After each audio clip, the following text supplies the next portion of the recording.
Hello, this is Bob Blackney, and I'm with the Azusa Unified School District in Southern California. And I am ready to go ahead and start my presentation. So I hope the folks are out there. I'm going to start my screen share.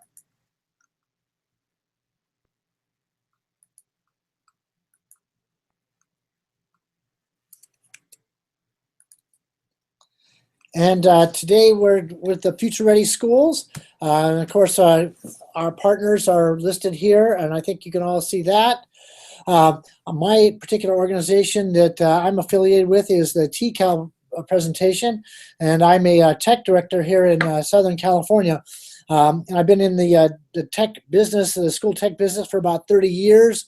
And so I want to share with you today about building the future-ready classroom, the classroom that is going to facilitate the kinds of engagement, the kinds of active learning, the kinds of research and study skills that we're looking for, along with the 4 C's.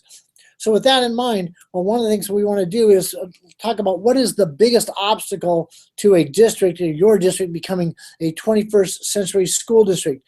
And if you think about that, maybe I have the chat on. Maybe some of you can take a look at that real quick in the chat and put some of the things that you see are big obstacles to your district becoming a 21st century school district. And so let's take a look at that real quick. I'll come back and take a look at what is showing up in chat. So Bob, unfortunately, the chat is only for the people who are in the presenting mode. If you go ahead and click on the Q&A button, you'll be able to see anything that users submit, but they're a couple of minutes behind on the recording. So maybe you could just kind of invent some things that people have said to you before. Perfect. All right, let me go back to the screen sharing then.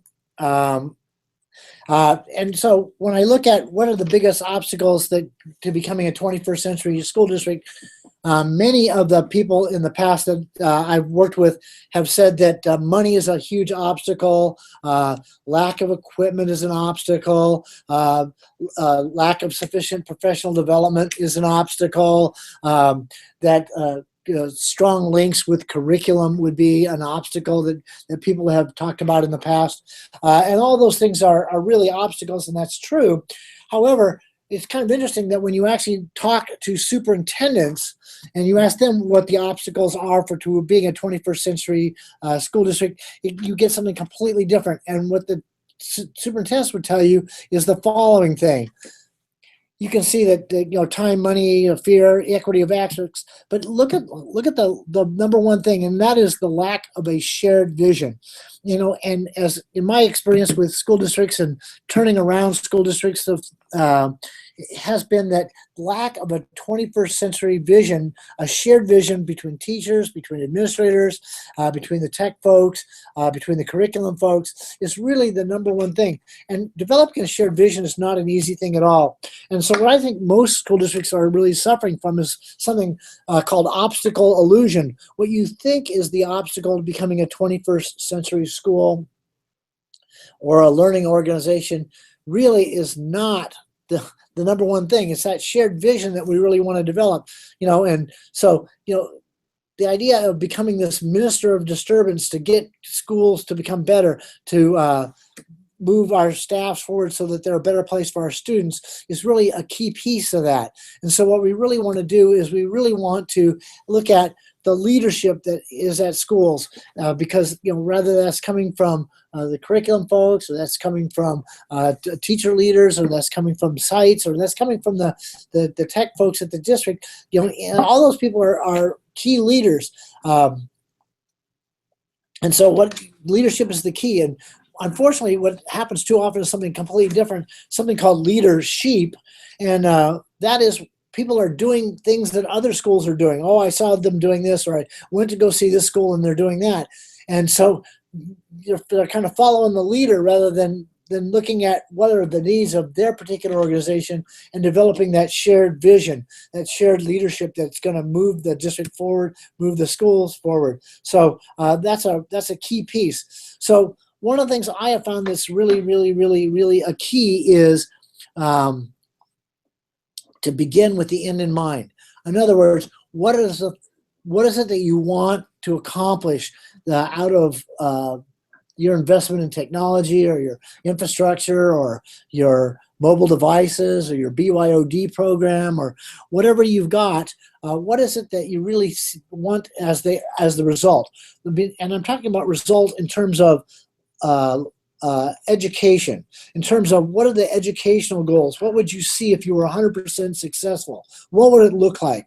What would change? So begin with the end in mind is one of the keys. And you've got to have this instructional vision. This vision that's not based on getting a bunch of equipment or installing this or getting this bandwidth or accessing this, but something that's an instructional vision that is talking about what is the effect on learning, and what are the outcomes for kids in terms of learning. That's key. And so with that in mind, I'd like to play a little game with you, and that is the game is all about looking at this shared vision. So if you talk to folks at the district or at the schools or in the classroom, that they're all going to say we're doing the same kinds of things, or that's really our vision, moving towards that. So my question is, what's the goal for your school district? And when you talk about a goal for a school district, you're talking about something that you can communicate easily, not something that's written in a plan of 400 pages or even a one-pager. Because when you get a chance to talk to somebody in the hallway at a school or at a PTA meeting or very quickly, it's got to be like 50 words or less, 2 sentences that really talk about what is the outcome of your program. So having a clear goal that you can articulate very cleanly, and then of course the details, the devil's always in the details. So you got to have other plans to go with that. But really, what is the goal, and what are you going to communicate so that when other people talk about the goal of your school or your district, they're all going to say the same thing. So we're ready to play what I call America's favorite game show. And so today, this morning, play along with me. I'm going to give you some pause. I know you can't see it, but and what the game show looks like this. So we're going to play this game show called Do You Have a Vision or Do You Have a Hallucination? So with that in mind, let's go ahead and take a look at some statements. And you tell me if this is a vision or if this is a hallucination. So let's take a look at our first one. Vision or hallucination? We need new computers for our computer lab.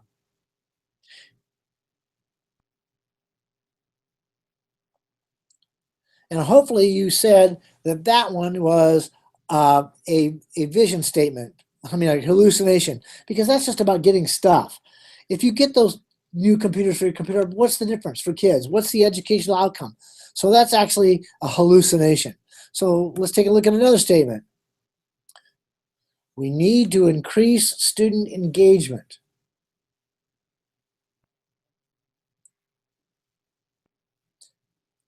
Well, hopefully you would agree with me that this is a vision statement, because what you would see in your classroom, the upshot is student engagement. And I can show you lots of research that shows that when students are more engaged or more active in their learning, that you get increased scores, you get increased learning. So take a look at another statement. Vision or hallucination? We need one computer for every student.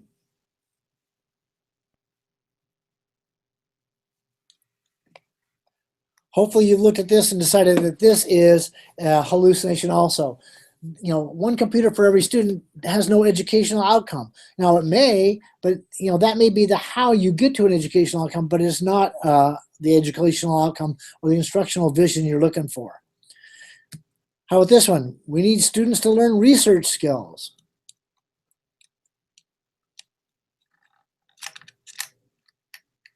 And hopefully you'll say that students learning research skills, is a vision statement. That's something you can see in, all kinds of things that the student comes into the educational arena with. So that one's definitely a vision statement. And how about this one? Vision or hallucination? We want to increase our math test scores.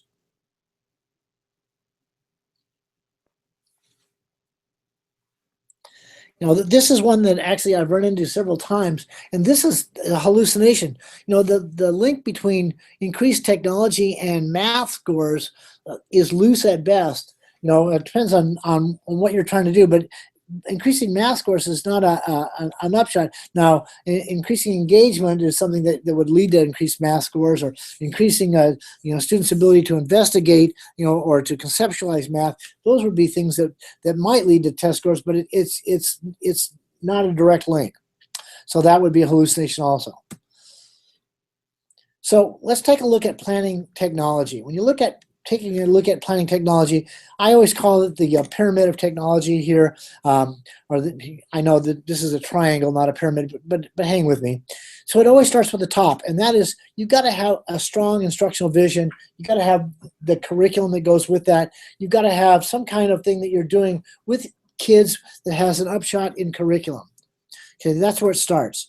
And so then once you get the curriculum defines what the job you're trying to do is with students. So you're trying to do X, you're trying to do Y, you're trying to do Z. So these are the kinds of things that you're trying to do with students.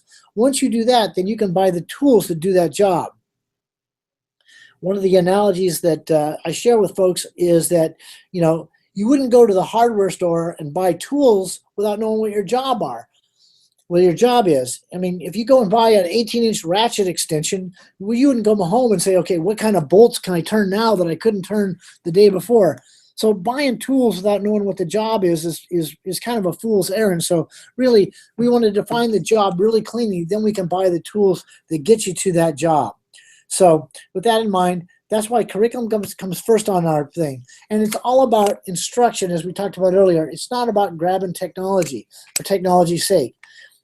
One of the biggest mistakes that I've seen over 30 years is that schools buy technology because they need the technology. They need a lab. They need one-to-one. They need something like that.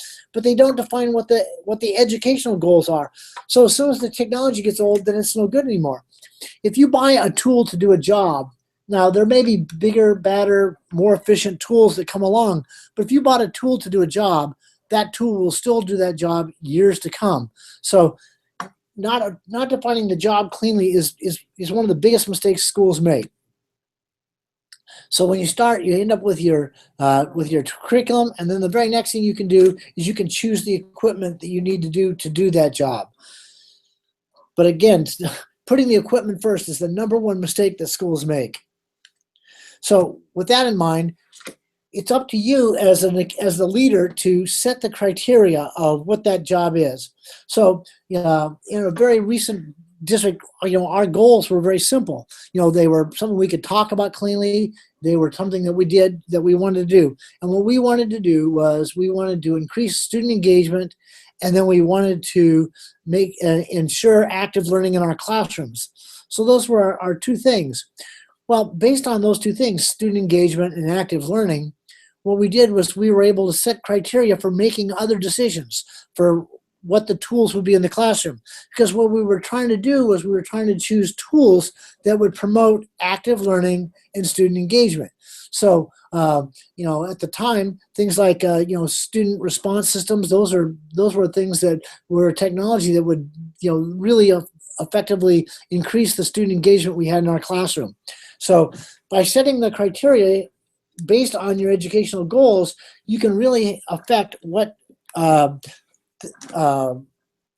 kinds of tools you're going to use in your school district.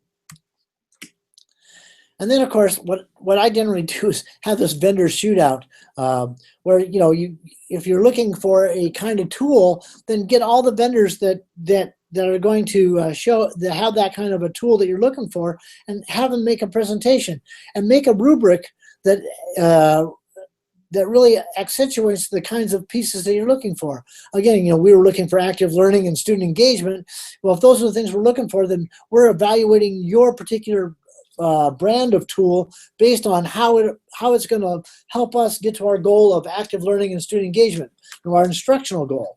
So again, instructional goals drive everything, and that's why it's so important to start with that shared vision, start with the end in mind, and start with your instructional goal in the classroom before you start choosing a bunch of tools. Because once you do, it really changes what kind of tools you get. It also changes how you evaluate the vendors that are going to support those kind of tools, or the kinds of tools you're going to buy from which vendor. So rule #2 for me is always go big. which means that if you say, in our classrooms, we want to have this, this, this, this, this, do it all. And if you can't do it all in every classroom, then do it all in fewer classrooms, but always do it all. Because what happens with most schools, or many schools, is that you start by having some kind of tiered approach. Well, this year we're going to do this, and this year we're going to do this, and this year we're going to do that. And so you're going to layer on things. But what happens is you run out of money, run out of steam, leadership changes, whatever happens. And so, and you never really get the full layers, all the layers. You start with 1 or 2 layers for everybody, and then it just stops. Where once you go big, what happens is people can now see the vision, and they can see what it looks like in the classroom. They can see what changes it makes for students. And seeing is believing for people. So what I find is that by going big, you really actually increase the number of the motivation. You increase the people going forward. So seeing is actually believing. So one of the things I learned was to go big. Put everything you want to put in a classroom. Do all the PD. Get the good teachers that are going to really be good models for that, and then bring people by, have them see what the vision looks like when it's in practice. What you'll find is people go, "Hey, I want that in my classroom. How do I get that for my school?" So, this whole idea of not doing the whole thing because you got to do it for everybody is really one of the things that really dogs us. Doesn't get us where we want to go. So the other thing I would tell you is to learn the lessons of the Mythbusters. If you watch the Mythbusters on TV and they want to look at a problem, here they don't start necessarily trying to tackle the whole problem. What they do is they do something completely different. So let me show you a little video that kind of looks at that. If you're trapped in a sinking car, you have to wait until the cabin fills up with water and the pressure equalizes before it's possible to open a door and swim free. Really, I've always wanted to be the dude in the car. You got to let me be the dude in the car. You can be the dude in the car. Yes! Dude, better you than me. But before he gets his feet wet, Adam first sets up a small-scale pressure test. He fills a 3-foot-deep cylindrical tank with water. It's an interestingly improvised rubbery contrivance that makes perfect sense to him. On the right here is a box which represents my car. And like a car, it will let water in, but slowly. It'll leak out of a lot of the corners and edges. And when you see that happening, hopefully this unit will demonstrate that the pressure is higher here on this drum that's in the open water than it is on this drum that's in the car. Adam places a small piece of Perspex loosely on the underside of the box that will represent the door of his car. Ready? Each foot the drum is lowered is equivalent to half a PSI of pressure. In the real world, that's a crushing 1,000 to 2,000 pounds of force on a door. That's the pressure inside the car. That's the pressure of the water outside the car. You're inside this car. You're trying to open this door. You can't because the pressure outside is higher than the pressure inside. Pressure differential. It's happening. The two lines finally meet. Watch the store. Watch the store. And release. There it goes. So by watching the video, you saw that when they were trying to approach the problem of a car, the pressure inside the car and the pressure outside the car preventing the car door from opening, they didn't put a car in a pool to start with or in a lake or something and then try to do it. What they start with is a small scale. So one of the things that I've learned from the Mythbusters is go small scale first. Rather than trying to do a bunch of classrooms, do a set of classrooms that you're going to use as your prep set. You'll learn so much from doing that that it'll really transfer over to doing a large scale projects in a district. The other thing I'd like to talk about is the difference between equity and excellence. Equity means doing the same thing for everybody. Everybody gets the same thing. Everybody gets the same opportunities. Everybody's equal. And although that sells politically, it's actually in juxtaposition to excellence. And I've got a photo of the Angels baseball team here. And equity on the Angels baseball team would be to have everybody on that team play the same number of innings. But that's not excellence. Excellence is having this guy play all the time he can because he's actually the best player on the team. So you really want to have that guy play way more than everybody else because that's going to get you excellence. So if you're building excellence in your school system or your school, what you want to do is you want to have a small scale test but you want to have that done at a place that you're going to have the best chance of having excellence show up out of it. So with that in mind, you don't need to do the same thing for everybody. Now, equity would be that over time, everybody has the same shot at it. But when you start out, trying to build equity early on is something that is absolutely going to kill your program. I know it's politically expedient. I know I've been a principal, and I can tell you that when you do equity, it certainly sells inside your school room or your building. Everybody goes, oh yeah, we're all getting this and we're all getting that, and you don't have to. Why are they getting this and why am I not? But that's not leadership. Leadership is making the tough choices. So just know that equity and excellence always work in juxtaposition, and that if you're trying to build a system that moves forward, that's going to really do something unique, then equity is really your enemy. What you've got to do is you've got to build a system that's going to be something that's going to move forward. It's going to be a model for progress, and that doesn't happen all at once. It happens in the people in some small places to start with, but then you want to take it from that small place and build it so it is everywhere. So over the course of time, you do want equity, but you don't want to start with equity because it's really going to be your enemy in the initial stages. So as you build a program, you start small scale, and then you build this test group. And the test group, oftentimes people will start with a test group of people who are really good at technology. I tend not to do that because you're not getting a test group. Then you're getting the leadership group. I mean, you're getting a group that already knows how to do this stuff, a group that doesn't represent the rest of your group because the rest of your group is not as good as the group you've got. So you want to get a group of people who are really flexible, that'll roll with the changes, that model whatever it is that you're trying to do. For us, it was active learning and student engagement. So we chose teachers that would really be people who valued active learning and student engagement in their classroom, and that they were flexible. They didn't have to be people who already knew how to use all the equipment, but they had to be people that were going to be able to roll with changes. So when things didn't work, they were going to be okay with that and be able to punt. So get your small scale test group, go big on the small test group, and then run your test. The other thing I learned was from being a scout leader is building a fire. Now, if you learn to build a fire, you realize right away is that you don't, get a big old log from the forest, put it out in a clearing and then try to put a match to a big log. You got to start, with a very, start with your tinder, you start with your kindling after that, and then finally you get some small sticks and get forward. And what you learn from the building a fire thing is this, that just like in the scouts, you don't start a fire with tinder, you don't start it with your hardwood. So look at your organization. Where are the people that are going to be your tinder? Where are the people that are going to take to this? Those are the people you want in your test group, not the hardwood, because the hardwood's not going to burn right away. But you do want your hardwood to burn at some point, but that's not where you're going to start your program because it's just not going to work that way. So make sure you start, you get the people that are going to be your best advocates for this and start with them.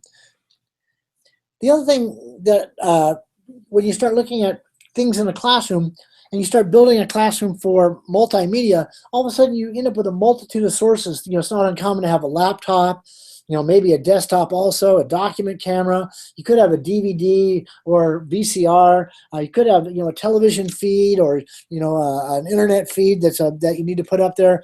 Or you may want to have an auxiliary audio or video feed that you can, put other devices in the classroom. So now you end up with, 6 or 7 or less even video and audio sources. And of course, then you're pumping in audio and video into the classroom. Well, one of the things I learned from my home is that you want to really make this easy, because as soon as it's hard, then you start losing people. So at my house, I would get the same kind of thing. You may have a home entertainment system at your home, that has, a DVD, it has, a satellite, or you have an Apple TV or a Roku and maybe a gaming system, and you've got speakers and you've got your big screen TV. Well, I get calls from my house from my daughter and my wife saying, hey, we can see the picture, but we can't hear it. And I'm saying, well, push this button, push that button, because, all those things have remote controls. And you'll end up with like 10 remote controls. And so it confuses people. So, I would get these calls from my home, from my wife and my daughter who are confused by this. So what I learned from that was that there's this thing called the Harmony Remote. And basically the Harmony Remote has things like watch TV or watch a DVD. And so you just push that and it shifts all the audio and the video so that it makes it so that the DVD just shows up, the TV just shows up. Well, you need the same thing for the classroom if you're going to have all these multimedia feeds. So make sure that you design it so you make it easy. This is one of the things that we used in one of the in our classrooms to make it easy for the teachers to switch audio and video. All they had to do was push a button for the PC or the laptop or the document camera. They could freeze it. They could do AV mute, all these kind of things. And so basically it was one button, and it just made it easy to push it. Now, it costs more money, but the money is so well invested. Anything you can do to make it easy, because many teachers, as soon as you start making it hard, you try to shave money off. Oh, you just push this button or that button to, you have to push 3 buttons to shift audio video. They never do it. So it's better to make it so that it's easy so that everybody uses it. So that's what we got about our equipment. The other thing I got to tell you is that early on, you've got to really look at planning your management. And management means you get the right equipment to the right place at the right time, and that you've got it so that it's up and running. A couple of things that go with that is you got to know the law of peanut butter and jelly. And the law of peanut butter and jelly says that if it's spread thin enough, it doesn't make any difference if it's there anymore. So make sure that you get enough stuff that's going to make a difference. And then you got to pre-plan your technical support. How is it you're going to get, when stuff breaks, how is it going to get fixed so that it's there? And so a lot of times people find solutions and then they involve their tech folks. Well, they're never going to get the tech support they're going to need. So make sure you pre-plan your technical support. When things go wrong, what are you going to do? The other thing I'll tell you is you got to pre-plan your computer purchases or your mobile device purchases. And one of the things I always look for is to tier them off so that what do you do with new stuff? What do you do with older stuff? So, a new computer is about $800. So if you want to put new computers in, that's great. You can do that. Oftentimes I'll use refurbished computers. They're about $160 to get, and they'll run almost any applications. Those are about 3 years old. The refurbished computers I get have the same warranty as a new computer. And then even after the refurbished computers get 4 or 5 years old, so now you're talking about an 8 or 9 year old computer. If you want to, you can use them as VDIs or terminal services units, so to just get more internet access. So getting enough stuff is something that's real important. So in 3 years a new computer becomes refurbished. In 3 years or 4 years, a refurbished computer can become a terminal. In 3 or 4 years, those things just become surplus, so that you get more dollars on it. The other thing that's real important is to make sure that teachers can use the technology. So if you look at a list of why teachers use technology, I'm going to show you this list here. And most people think this is a pretty good list, why teachers don't use technology. They're not interested, they have no access, they have outdated equipment, no training. But I got to share with you, this list was actually generated in 1923. These were reasons why teachers would use instructional radio. So getting the teachers to use it's really, really important. So that's why, to me, I told you earlier, it's a pyramid. The key to everything is staff development. So you got to have your staff development planned in there. And so to me, these are the 4 wheels of a car. You got to have your curriculum. You got to have the right equipment. You got to have the management. Got to get the stuff there, and it's got to work. And then you got to have this ongoing professional development that allows the teachers to do it. And the teachers got to know how to use it in the curriculum. They got to know how to use the equipment, and they've got to know how to use the management, or they know how to get access to the equipment when they need it, and they got to know how to get it so that it's repaired when it moves forward. So those are all real important. If you make the PD, your professional development good, the teachers will come even on their own time. You can change the equipment so much faster than you can change the people. It's really important to make sure that you do the good PD, and it's ongoing. And then last but not least, I always find it's good to have an alternative to maintain the status quo for the teachers who aren't ready to go right yet. You don't have to use this stuff, but you can keep where you are. There's always an alternative, because basically what happens is they'll be in opposition to it until they see all their colleagues doing this, whatever it is you're trying to do. And as soon as they see everybody else doing it, then what they do is they say, well, I'll come along too. The kids also ask them, hey, over in Mrs. Jones' room, we're doing this, this, and this. How come we're not doing it in your room? And so, all those kind of things put pressure on people, and eventually they come along. You don't have to force them by trying to make those kind of turf battles. So that's kind of what I'm looking for in building a future-ready classroom. So here's the future-ready slides, and if you have any questions, I guess you can put them on the piece right there. Bob, that was great. And your timing was perfect. All right. Okay, we're going to turn the recording off.